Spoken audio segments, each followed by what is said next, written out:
Hello guys, welcome back to my channel Puja blog. তোমরা কেমন আছো? আশা করি খুব ভালো আছো। আর আজকে দীঘার দ্বিতীয় দিন, তো আমরা আজকে স্নান করতে চলে যাচ্ছি সমুদ্রের ধারে। তো দেখো, আমরা বাইরেও বেরিয়ে গেছি, তো এখন হাঁটতে আছি আর একটু গেলে পরেই পৌঁছে যাব সমুদ্রের ধারে।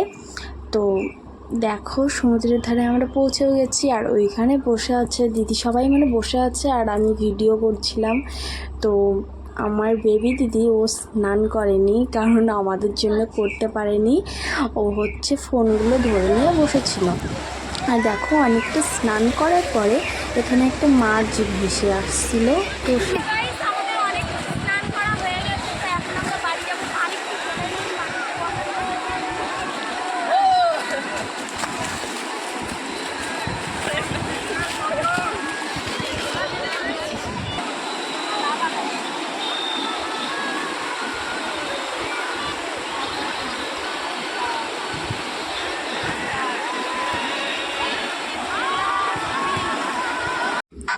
তারপরে দেখতে পাচ্ছ, আমি আর দিদি দুইজন মিলে রিলস বানাচ্ছিলাম। তো ফোনটা ধরা দিয়েছিল বর্ষা।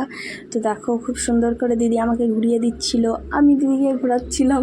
তারপরে একটু দৌড়ে গেলাম সমুদ্রে একটু নোনা জল খেতে।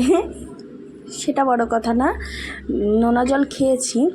আর এখানে হলো আমি লাভ বানাচ্ছিলাম, বাট তো দেখতেই পাচ্ছ P+M দিয়েছি। তো এমটা হলো আমাদের টাইটেল মণ্ডল, এম দিয়ে, তো সেই জন্য এম দিয়েছিলাম। তো দেখো, দৌড়ে যাচ্ছিলাম সমুদ্রে। আমার তো প্রচুর মজা করেছি আমরা সবাই।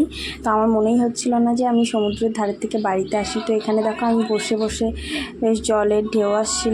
তো আমরা প্রচুর মজা করেছি। আর প্রথম দিন তো 2-3 ঘন্টা স্নান করেছিলাম, আর পরের দিন তো না হলেও 5-6 ঘন্টার মতো স্নান করেছি। তো প্রচুর মজা করেছি। তো আমার ভিডিওটা এই পর্যন্তই। তোমরা সবাই আমার চ্যানেলটাকে like, comment, share and subscribe করে দিও আর পাশে থেকো। বাই।